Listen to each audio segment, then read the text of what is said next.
Ganesh ji passcode साहेब, चंद्रकांतजी लोखंडे साहेब, मंगेशजी सरपळे साहेब आणि त्यांचे सर्व सहकारी आज व्हायच्या घोसाळे पंचकृषीचा पक्षप्रवेश सोहळा पार पडला. येत्या रॉस शहरामध्ये मुस्लिम महोदयामध्ये पक्षप्रवेश सोहळा पार पडला आणि खऱ्या अर्थाने ऐतिहासिक हा कोलाड नाक्यावरची छोटेखानी सभा आणि मग सभेची सुरुवात करताना मी देवाशपथ खरं सांगेन बोललो. त्याचं कारण असं आहे की गत 4-5 दिवस महाराष्ट्रामध्ये खरंच एक वादळ घोंघावत आहे किंवा आपल्या समोर आपण सगळ्यांनी टीव्हीच्या माध्यमातून बघितलं की राष्ट्रवादीचे सर्वोच्च नेते किंवा अध्यक्ष महाराष्ट्र राज्याचे उपमुख्यमंत्री अजितदादाच्या मुलाचा पराक्रम आपण सगळ्यांनी बघितला. एक बाप मुलासाठी किती खोटं बोलतोय हे देखील आपण बघितलं. आता राष्ट्रवादीला काही नवीन नाही आहे. याच कोलाड नाक्यावरचा 70,000 कोटीचा भ्रष्टाचार आपण बघितला. परवा आपण बघितलं की मुंडे साहेबांनी कोणाची सुपारी कशी दिली हे चित्र बघितलं. अतिशय भयावह परिस्थिती महाराष्ट्रामध्ये निर्माण आहे आणि सत्य आहे की अनेक पत्रकार किंवा इतर मान्यवर चर्चा करतात की खऱ्या अर्थाने निवडणुकीच्या अगोदर ती घोटाळे कसे बाहेर आले याची खूप लोकांना चर्चा निश्चित आहे.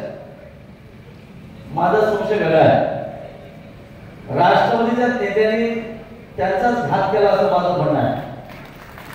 कारण एकच आपण परवा बघितलं की अजितदादाची पत्रकार परिषदेमध्ये काही मान्यवर चेहरे आपल्यासमोर दिसले. पहिल्यांदा ते हसत होते, नंतर अति गंभीर झाले बरेचसे. एवढं दुःख त्यांच्या चेहऱ्यावर दिसायला लागलं की ही घडलेली घटना अशी अजिबात नाही आहे. पण खरं महाराष्ट्र बघतोय बरेचसे बोलायचे मंत्री आहे, त्याला काही बंधनं निश्चित आहे. त्यामुळे मी जे आज बोलणार म्हणून मी देवाशपथ खरं सांगून बोललो. काय होईल कारवाई होईल मला काही फरक पडणार नाही, म्हणजे सत्य आहे ते मी बोलणार. कारण या राष्ट्रवादीच्या बड्या नेत्यांनी खरं महाराष्ट्र लुटलंय आपण बघितलं. ओरबडून खाली बोललं तरी काय वाटणार नाही आहे. हा 300 कोटी 70,000 कोटी 1800 कोटी हे सगळे आकडे आपण ऐकतो. सर्वसामान्य माणसाला कधी विचार करण्याची गोष्ट आहे की एवढ्या कोटी नुसतं आपण लिहिलं तरी आपल्याला आश्चर्य वाटेल. म्हणजे निवार सत्य आहे ते कशा पद्धतीने लुटमार करायची ही याची संस्कृती निश्चित आहे. खरं तर आज मी हिशोब घेण्यासाठी आलो. कारण मध्यंतरी बरेचसे इथले महान नेते खासदार महोदय तटकरे साहेब किंवा त्यांचे सुपुत्र असतील, ज्याला तुम्ही सगळे भाई बोलता, किंवा मंत्री महोदय ताई असतील, की तुमच्या माझ्याविषयी किंवा महिलांविषयी ज्या पद्धतीने पत्रकारांना सामोरं जाताना बोलते, विचार नाही करत की आपण मंत्री आहोत, आपण खासदार आहोत, आपण माजी आमदार, कधी विचार नाही आहे. एक लहान बालिश बुद्धीप्रमाणे ते बोलत असतात. कुठलाही आपल्या एखाद्या कार्यकर्त्याने वक्तव्य केलं की त्याच्यावरती रिॲक्शन त्या पद्धतीची असते. एवढ्या वर्ष सक्रिय राजकारणामध्ये ज्याने अनेक पदं भूषवली, मंत्री, पालकमंत्री, खासदार भूषवलेल्या व्यक्तीने अशा पद्धतीने बोलणं याचा अर्थ असा आहे की त्यांचे पायाखालची वाळू नक्की सरली. आता निवडणुका आल्या, आता ताई भाई साहेब येतील, मावळे साहेब, एखादा आज कोल्हापूरमध्ये मीटिंग झालं लगेच त्यांचा रात्री प्रवास सुरू होईल.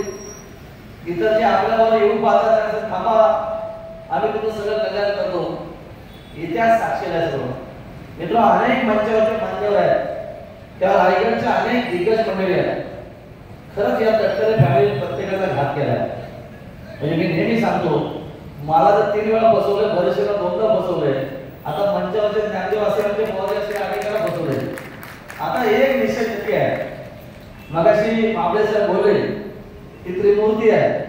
त्रिमूर्तीत आम्ही आहोत, पण 2 महिन्याचा नाही धर्मंतर आहे. आमचा शोले पिक्चर चालू आहे, की काळजी करू नका. या सगळ्या गोष्टीमध्ये कशा पद्धतीने कळवळ करतो हे चित्र स्पष्ट नक्की होईल. आता राजकारणामध्ये बरेचसे अनेक प्रयोग करत होतं.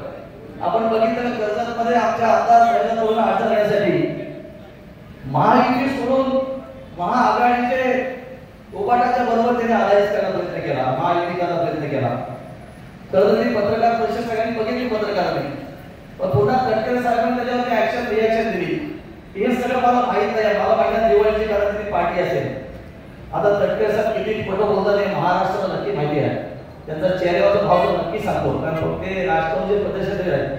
त्याच्यामुळे प्रत्येक पत्रकार परिषदेमध्ये ते कशा पद्धतीने रिॲक्ट होतात हे आपण सगळ्यांना बघितलं. आणि मग महाराष्ट्राच्या रायगड जनता आता शून्य आहे. खरं तर ह्या निवडणुकीमध्ये आम्ही हिशोब तर नक्की करणार, कारण अनेक वेळा अनेकांना फसवले, अनेकांची कुटुंब बर्बाद केलेली आहे. आपल्याला माहित आहे की खऱ्या अर्थाने अलिबागचं शेतकरी कामगार पक्ष साम्राज्य कधी कोणाला वाटलं नसेल ते खऱ्या अर्थाने संतोषात येईल, पण जनतेच्या जीवावरती खऱ्या अर्थाने त्यांच्या कृपा आशीर्वादाने अलिबाग मधून त्याला हातभार केले, हे आपण सगळ्यांना बघितले. आता वेळ खरं तर या वयातल्या तटकरे फामीला हातभार केले. आणि म्हणून आजची सभा ही खऱ्या अर्थाने देशादर्शक निश्चित आहे. शेत आता निवडणुका आल्या, नगरपालिकेनंतर जिल्हा परिषद पंचायत निवडणूक आहे, ग्रामपंचायत निवडणूक आहे. पुढील 3 वर्ष 3.5 वर्ष पुढे कुठल्याच निवडणुका नाही आहे. आपण जे काय करत असेल याच निवडणुकांमध्ये आपल्याला हिशोब चित्र करायचा आहे. आता त्यांची गणित उलट फिरवायला लागले. आमच्या इथे नौकरी सर आहेत, या ठिकाणी गांधीवली आहेत, साडा गाडा अभ्यास सगळे करणारे मंडळ चालके सगळे अभ्यासू मंडळी आहेत. आता अशा गोष्टीला कोणी घाबरतपणे नाही, भीक पण घालत नाही आहे. तर आम्ही तिघेही मातब्बर आहोत. आमच्या पाठी शिंदे साहेबांचा आशीर्वाद आहे. आणि म्हणून जे चित्र आता उभं राहिले ते खऱ्या अर्थाने बदलणारं चित्र आहे. मध्यंतरी रॉयलमध्ये आम्ही एक प्रयोग केला दही हंडीच्या रूपाने, आणि तो सक्सेस झाला. तर शिंदे साहेबांनी त्या सहकार्याचं नक्की कौतुक करेन.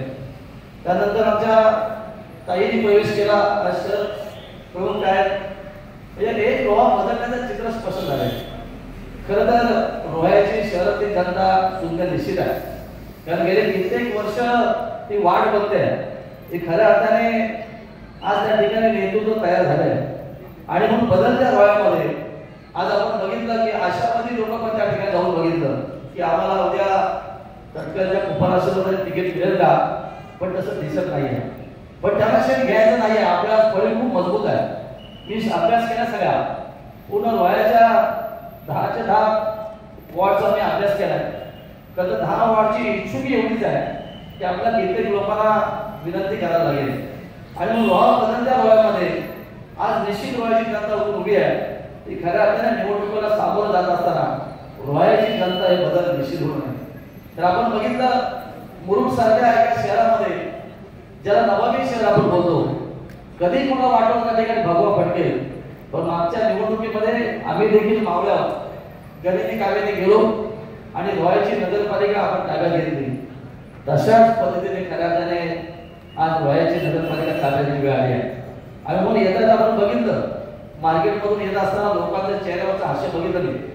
परवा झालेल्या रोह्याच्या मुस्लिम मोहल्ल्यामधला प्रवेश आपण बघितला. खरं आहे की 2-4 दिवसामध्ये हे सगळं गणित उलटफेर निश्चित होणार आहे. आणि ताई भाई साहेबांचं इथलं राज्य निघून जाणार आहे. आणि म्हणून येणाऱ्या काही तासामध्ये हे सगळं गणित उलटफेर होणार आहे. आणि मग आजची कोल्हापूर नाक्यावरची सभा ती खऱ्या अर्थाने देशादर्शक निश्चित आहे. आज जे काय मला सांगायचं होतं ते खरं मी सांगितलं, कारण बरेचशेचं मनोगत आपल्याला ऐकायचं आहे.